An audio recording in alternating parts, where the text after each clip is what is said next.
তোমরা একটা জিনিস হয়তো লক্ষ্য করেছো যে এই যে দরদ বাংলাদেশে রিলিজ করেছে, আমি সেটা নিয়ে মানে বিজনেস নিয়ে বক্স অফিস নিয়ে খুব একটা কিন্তু ভিডিও করিনি।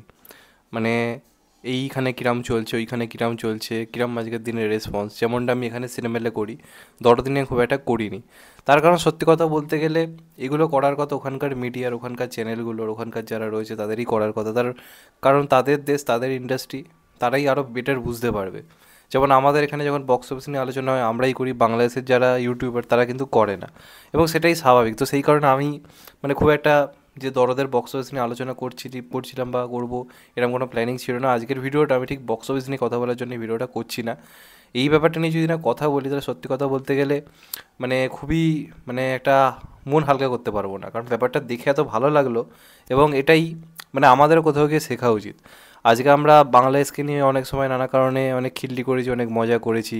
এখানকার ফ্যান বেসদেরও দেখি সাকিব খানের ফ্যান বেসকে নিয়ে অনেক কথা বলে, এবং যখন আমাদেরকে উল্টে কাউন্টার করে, বলে যে তো স্টারদের সিনেমা তোরা যাচ্ছিস না, এই করছিস না, নানান ধরনের কথাবার্তা যে বলে, সেটার এগেনস্টে আমরা অনেক সময় উত্তর দিয়েছি, অনেক সময় রিপ্লাই দিয়েছি। কিন্তু এটাও ফ্যাক্ট, তারা এতটাই মানে লয়াল একটা ফ্যান বেস যে তারা তাদের সুপারস্টারের জন্য কিন্তু সব কিছু করতে পারে। আমি দেখলাম কিছু আমার চেনা জানা সাকিবিয়ানস রয়েছে যারা অলরেডি বিভিন্ন জায়গায় কর্মরত, বিভিন্ন কাজের মধ্যে রয়েছে। তারা কিন্তু অলরেডি বিভিন্ন নিজেদের কাজকর্ম ছুটি নিয়ে বসেছিল। দেখো, দরদ কিন্তু এমন একটা সিনেমা হয়েছে যেটা কিন্তু কেমন সিনেমাটা সেটা তো আমাদের এখানে রিলিজ করলে বুঝতে পারবো, কিন্তু সিনেমাটা কিন্তু হাইপ তুফানের মতো কিন্তু ছিল না। তুফানের থেকে অনেক কম ছিল, প্লাস তুফান আর রাজকুমার এগুলো কিন্তু ঈদে রিলিজ ছিল। এটা কিন্তু একটা নর্মাল ফেস্টিভ্যাল রিলিজ, এবং বাংলাদেশের বক্স অফিস যারা জানে তারা জানে যে নর্মাল টাইমে কিন্তু ওখানে সিনেমা দেখতে মানুষজন যায় না। কিন্তু এই কিছু কিছু মানুষজন থাকে এক একটা ইন্ডাস্ট্রিতে, যেমন বলিউডের শাহরুখ খান, তেমনভাবেই হচ্ছে আমাদের বাংলাদেশের সাকিব খান। এরা নিজেদের স্টারডামটাকে এমন একটা উচ্চতায় নিয়ে গেছে, দেখো ফ্যান্সরা কিন্তু সিনেমা হিট করাতে পারে না। আমি ধরে নিলাম যে সাকিব খানের যত ফ্যান বেস আছে তারা সবাই সিনেমা দেখতে গেছে নিজেদের কাজকর্ম বন্ধ করে, সেটা অবশ্যই সত্যি। কিন্তু সেটার মাধ্যমে কিন্তু বারবার রেকর্ড করা সম্ভব নয়। রেকর্ড কোনো সুপারস্টার তখনই করতে পারে যখন তার যে স্টেট বা যে দেশ, সেই দেশের যখন সমস্ত জনগণ সেই সিনেমা নিয়ে পাগল থাকে, সেই সুপারস্টারকে নিয়ে পাগল থাকে, সেই মানুষজনকে নিয়ে পাগল থাকে, তখন এই ধরনের বক্স অফিস কোথাও গিয়ে দেখা যায়। তো যে জিনিসটা সাকিব খান এখন ঘটাচ্ছে দেখেও ভালো লাগে যে একজন বাঙালি সুপারস্টারের জন্য এতটা জনপ্রিয়তা, এতটা আলোচনা আমরা দেখতে পাই। বাংলাদেশে যখন কোনো সিনেমা কোনো বিদেশে ওয়ার্ল্ড ওয়াইড রিলিজ হয়, সেই বাংলাদেশি সিনেমার জন্য বিদেশে দেখা যাচ্ছে হল পুরো হাউসফুল হয়ে যাচ্ছে। এই যে ক্রেজটা, এই ক্রেজটা কিন্তু সাকিব খানের ভাই রয়েছে, এটা কোনোভাবে তুমি ডিনাই করতে পারো না। একটা অদ্ভুত ক্রেজ, ভয়ঙ্কর রকমের ক্রেজ। তো এই যে দরদ, এটা নিয়ে মানে পরিচালক কম ঝাড় খায়নি, প্রমোশন জঘন্য হচ্ছে। ইভেন মানে এইটা একটা এমন সিনেমা ছিল রিলিজের 2-3 দিন আগে পাবলিক জানতোই না যে এই সিনেমাটা আদৌ রিলিজ করছে কি করছে না। প্লাস এই সিনেমার কিন্তু ট্রেলার, গান তুফান টুফানের মতো ওই লেভেলে হিট হয়নি যতটা হয়ে থাকে। তো এবং নর্মাল টাইমে রিলিজ করছে, ওই সময় বাংলার সিনেমা চলে না। সেখান থেকে দাঁড়িয়ে বলে রাখি, সিনেমা শুধুমাত্র যে ভালো বিজনেস করছে তাই নয়, তার যে প্রিভিয়াস সিনেমা যেটা রেকর্ড করেছে তুফান, যেটা অলরেডি একটা ফেস্টিভ্যাল রিলিজ, যে টাইমে সিনেমা চলেই সেই টাইমে রিলিজ করা সিনেমা তুফান, মোস্ট হাইপড মুভি সাকিব খানের কেরিয়ারে বলা যেতে পারে, সেই সিনেমার রেকর্ড নর্মাল টাইমে এসে ভেঙে দিচ্ছে দরদ। Can you imagine? আমি যেটুকু জানতে পারলাম মাল্টিপ্লেক্স কালেকশান তুফানে মোটামুটি 29 লক্ষ মতো হয়েছিল ডে ওয়ান ওপেনিংয়ে। দরদ কম হাইপ নিয়ে, কোনো রকম প্রমোশন ছাড়া, কিছুই ছাড়া, নেগেটিভিটি নিয়ে বলা যেতে পারে, সমালোচনা নিয়ে প্রথম দিনে তুফানের রেকর্ড ব্রেক করে দিল। মানে এই যে ক্রেজটা, যে আমার সুপারস্টার কেমন সিনেমা বানাচ্ছে বা আমাদের সুপারস্টার কী জিনিস বানিয়েছে, আমাদের ওসব দেখার দরকার নেই। আমরা এই সিনেমাটাকে এনজয় করতে যাবো, আমরা সিনেমাটাকে ফিল করতে যাবো। তো যে কারণে তোমরা দেখো ওখানকার ইউটিউবাররাও কিন্তু এই সিনেমাটার নেগেটিভ রিভিউ দিয়েছে। সিনেমাটার রিভিউ কিন্তু ইউটিউবার্সের তরফ থেকে নেগেটিভ এসেছে, পাবলিকের কিচ্ছু যায় আসছে না। পাবলিক কিন্তু হলে গিয়ে সিনেমাটা দেখছে, কোনো রকম রিভিউ টিভিউর অপেক্ষা নেই। এবং একটা কথা বলতেই হবে, বাংলাদেশি অডিয়েন্সের মধ্যেও কিন্তু হলিউডের সিনেমা দেখা বা হলিউড নিয়ে মাতামাতি, সাউথ নিয়ে মাতামাতি কিন্তু ওদের ওখানেও রয়েছে। তার পাশাপাশি এই যে সাকিব খান ভাই এখানে একসময় যে আন্দোলন করেছিল যে আমাদের এখানে আগে বাংলা সিনেমাকে প্রায়োরিটি দিতে হবে, সেটার ফল আজকে দেখা যাচ্ছে যে বাংলা সিনেমার জন্য এই ক্রেজি ম্যাডনেস। আমাদের স্টেটে ওয়েস্ট বেঙ্গল এই যে হিন্দি সিনেমা, সাউথ সিনেমা নিয়ে যে মাতামাতি, আমাদের এখানে যে সুপারস্টারদের কিন্তু অনেক আগে এটার বিরুদ্ধে লড়াই করা উচিত ছিল। আমাদের সরকারের এটা নিয়ে ভাবা উচিত ছিল। যদি ভাবতো তাহলে বাঙালি অডিয়েন্সের মধ্যে সাউথ বলিউড নিয়ে এই লেভেলে মাতামাতিটা হতো না। বাংলাদেশের এই সুযোগ কি পায়নি, কারণ তাদের এখানে সেই বাংলাকেই আগে প্রায়োরিটি দেওয়া হচ্ছে। অবশ্যই দেবজিতের সঙ্গে আমি সাকিব খানের কম্প্যারিজন করছি না, কারণ দেবজিৎকে প্রচুর লড়াই করে করে নিজেদের সুপারস্টারটাও ধরে রাখতে হয়েছে। শাহরুখ সালমানের সঙ্গে ডাইরেক্ট লড়াই, সেখানে সাকিব খানের তাও কিছুটা হলেও ফাঁকা জায়গা থেকে আসতে পারছে সে।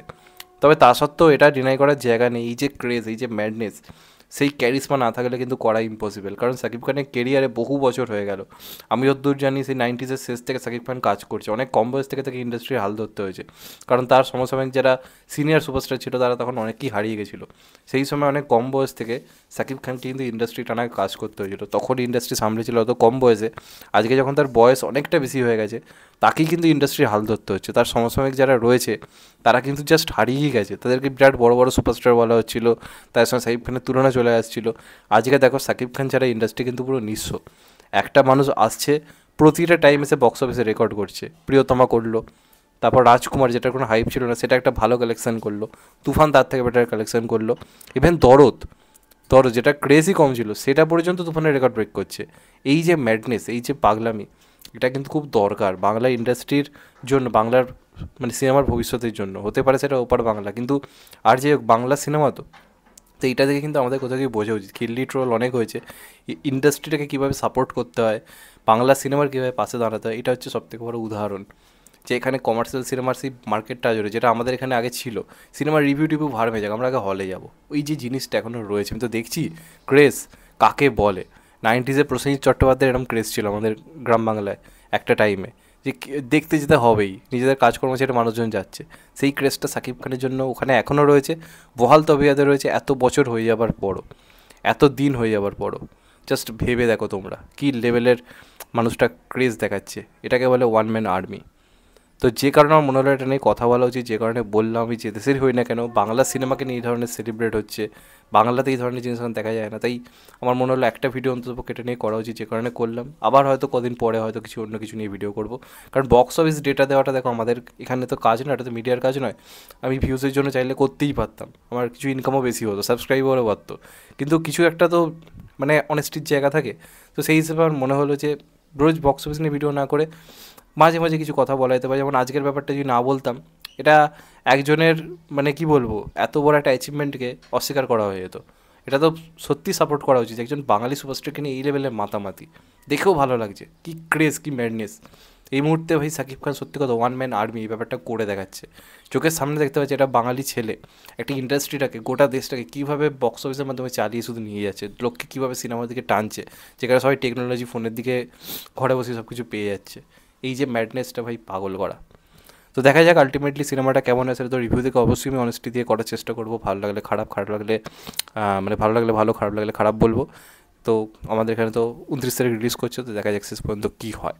তো ভালো লাগলো ব্যাপারটা, যে কারণে আলোচনা করলাম। তোমাদের এটা নিয়ে কী মতামত অবশ্যই কমেন্টে জানিও। আর আমি মাল্টিপ্লেক্স কালেকশনটা নিয়ে আলোচনা করলাম তুফান এবং দরদের মধ্যে। তোমরা যদি ওভারঅল কালেকশনটা জেনে থাকো তাহলে অবশ্যই কমেন্টে জানিও। আমার পক্ষে অত ডেটা জানা সম্ভব নয়, যে কারণে বলতে পারলাম না। আর চ্যানেলটা নতুন হলে চ্যানেলটাকে অবশ্যই সাবস্ক্রাইব করে দিও and get the bell icon. ভালো থেকো সবাই, টেক কেয়ার, নমস্কার, আবার দেখা হবে। এখন তো বাই, সবাই ভালো থেকো, সুস্থ থেকো, নমস্কার, টেক কেয়ার, আবার দেখা হবে।